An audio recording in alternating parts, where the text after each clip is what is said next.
వచ్చేసి పట్టుకొని వెళ్తా ఉంటే దానితో యుద్ధం చేసి దాన్ని పోరాడైనా సరే ఆ యొక్క క్రూర మృగముల నుండి విడిపించటం, ఒకవేళ తన ప్రాణాలు పోయినా గాని తన గొర్రెను కాపాడుకుంటాడు. దేవునికి స్తోత్రం, హల్లెలూయా. యెహెజ్కేలు గ్రంథం 34వ అధ్యాయం 4వ వాక్యంలోనికి రండి ప్రియులారా. అక్కడ 7 రకాల గొర్రెలను దేవుడు జ్ఞాపకం చేసినాడు. చూడండి ప్రియులారా, 7 రకాల గొర్రెలలో చివరి గొర్రె సకల అడవి మృగములకు ఆహారం అయిపోయినటువంటి గొర్రె. అడవి మృగములకు ఎందుకు ఆహారం అయిపోయిందంటే కాపరి మాట వినక.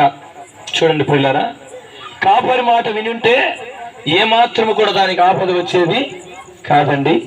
కాపరికి లోబడి ఉంటే కాపరి దగ్గర ఉన్నటువంటి దుడ్డు కర్రతో శత్రువైనటువంటి లేదా మృగమైనటువంటి ఏది వచ్చినను, అడవి మృగం వచ్చినను దాన్ని ఎదిరించి కాపాడుకుంటాడు.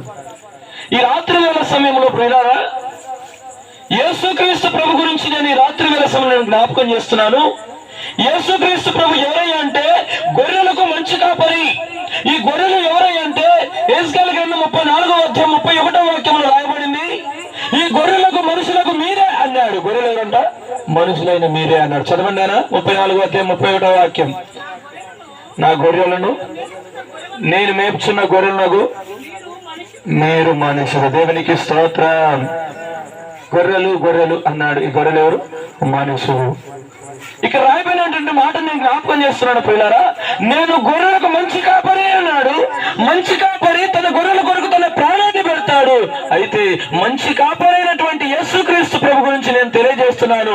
ఆయనే పాపమైనటువంటి మనందరి కోసం ప్రాణం పెట్టినటువంటి దేవుడు. చప్పట్లు కొట్టి దేవునామాన్ని మహిమపరచండి. ఈరోజు నిజంగా ప్రియులారా, ఆయన చేస్తున్నటువంటి త్యాగం నీకు అర్థమైతే ఎంత బాగుంటుంది. ఆయన ప్రేమను గుర్తుపడితే ఎంత బాగుంటుంది. తల్లిదండ్రులు ఉదయకాల సమయం నుండి సాయంత్రం వరకు ఎంతో కష్టపడతారు, తన పిల్లల కోసమో ఎంతగానో శ్రమ పడతారు. అయితే కొంతమంది గుర్తిస్తారు తన తల్లిదండ్రుల శ్రమను. నా తల్లిదండ్రులు నా కోసం ఎంతగా కష్టపడుతున్నారు, ఎంతగా శ్రమ పడుతున్నారు, నా భవిష్యత్తు కోసమే కదా అని ఒక ఆలోచన కలిగి ఉంటారు. కొంతమంది మాత్రం ఎలా ఉంటారంటే తినడం, తిరగటం, కాలేజీని పేరు చెప్పటం, ఇష్టానుసారం తిరిగి తాగటం, తల్లిదండ్రులకు దుఃఖాన్ని కలగజేస్తారు. చూడండి ప్రియులారా, ఈ లోకంలో ఇలా ఉంటే పరలోకమందున్న తండ్రి కూడా నిన్ను నన్ను తన రక్తాన్ని ఇచ్చి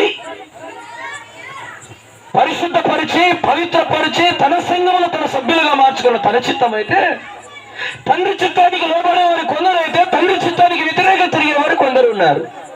వ్యతిరేకంగా తిరుగుతున్న వారిని శిక్షించగా ప్రభు ఏం చేస్తున్నాడు? ఇకనైనా రండి అని చేతులు దాసి పిలుస్తున్నాడు. అటువంటి లక్షణాన్ని నిన్ను కూడా అనగా దేవునికి దూరం అయిపోయిన లక్షణంలో నువ్వు కూడా ఉన్నావని ఈరోజు ఈ మైక్ శబ్దం ద్వారా దేవుడు మాట్లాడుతున్నాడు.